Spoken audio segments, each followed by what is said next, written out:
Hello everyone, ready हो जाइए legal dictation 100 words पर मिनट की स्पीड से लिखने के लिए। अभ्यास संख्या 13 है। डिक्टेशन स्टार्ट होगी 5 सेकंड बाद। घटना खीरी, जिला लखीमपुर खीरी, उत्तर प्रदेश की है।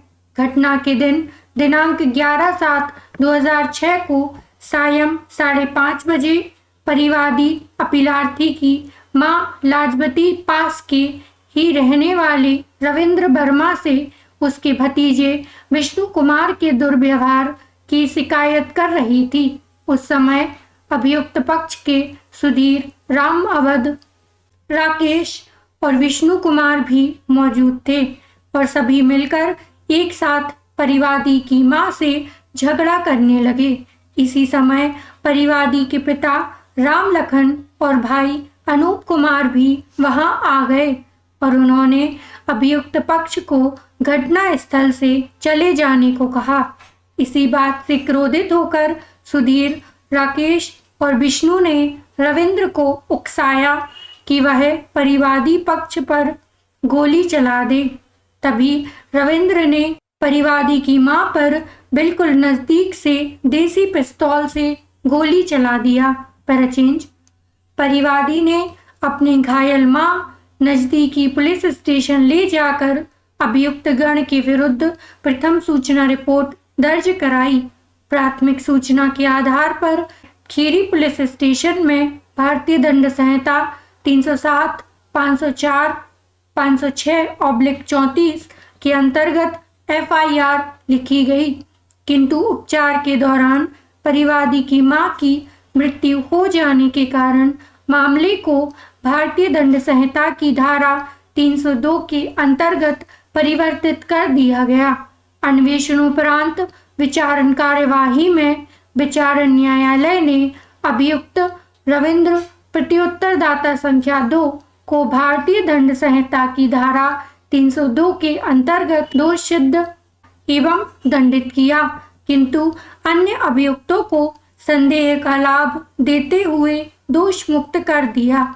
अपीलार्थी द्वारा अपील किए जाने पर इलाहाबाद उच्च न्यायालय ने आक्षेपित निर्णय एवं आदेश दिनांक 18/12/2015 के द्वारा प्रत्युत्तरदाता संख्या 2 की धारा 302 के अंतर्गत दोष सिद्धि को धारा 304 के भाग 1 के अंतर्गत संशोधित करते हुए उसे 10 वर्ष के कारावास एवं 20,000 रुपए के जुर्माने के दंड से दंडित किया।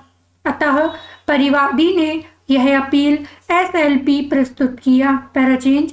निर्णय 1।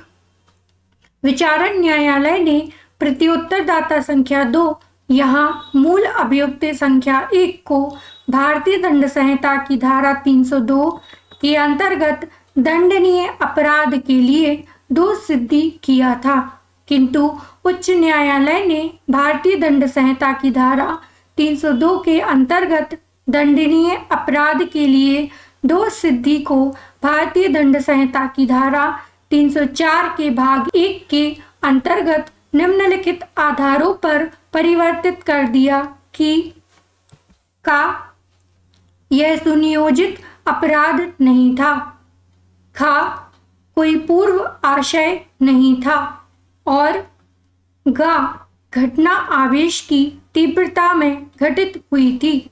पैराचेंज। इस प्रकार उच्च न्यायालय के अनुसार मामला धारा 300 के अपवाद 4 के अंतर्गत आएगा।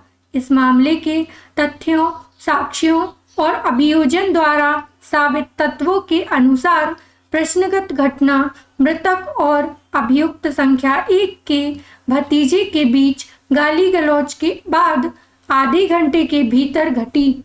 आगे की उसके बाद प्रत्युत्तरदाता संख्या 2 अन्य लोगों के साथ हाथ में देसी पिस्तौल लेकर वहां आ गया और मृतक ने उससे उसके भतीजे के गाली गलौज की शिकायत किया। इस पर प्रत्युत्तरदाता संख्या 2 भी मृतक को गाली देने लगा। इस पर मृतक और अन्य ने उससे आगे गाली नहीं देने और वहां से चले जाने को कहा।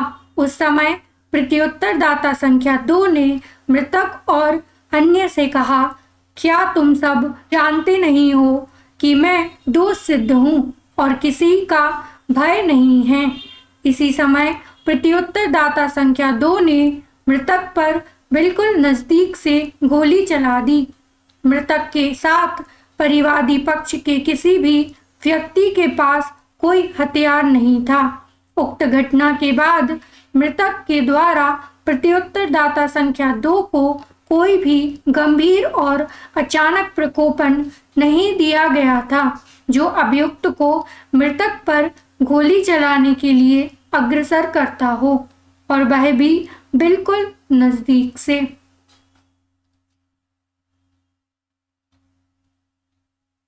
आई होप डिक्टेशन आप सभी ने लिख लिया होगा। टोटल 560 शब्द बोले गए हैं, तो आपको 32 मिनट का टाइम मिलेगा डिक्टेशन को ट्रांसक्राइब करने के लिए। लीगल डिक्टेशंस में सेंटेंस का कोई मतलब नहीं निकल पाता है ठीक से, तो आपने जो लिखा है वही आपको ट्रांसक्राइब करना है और उसी पे ट्रस्ट करना है। ट्रांसक्रिप्शन आपको जरूर करना है और जितनी भी मिस्टेक्स आए उनकी अलग से प्रैक्टिस करनी है, और जो शब्द आपसे नहीं बने हैं उनकी आउटलाइन आप अलग से बना के देखेंगे। वीडियो का PDF आपको डिस्क्रिप्शन में मिल जाएगा और अन्य लिंक और प्लेलिस्ट वो भी डिस्क्रिप्शन में मिल जाएंगी। वीडियो पसंद आई तो लाइक शेयर और सब्सक्राइब जरूर करें। Thank you.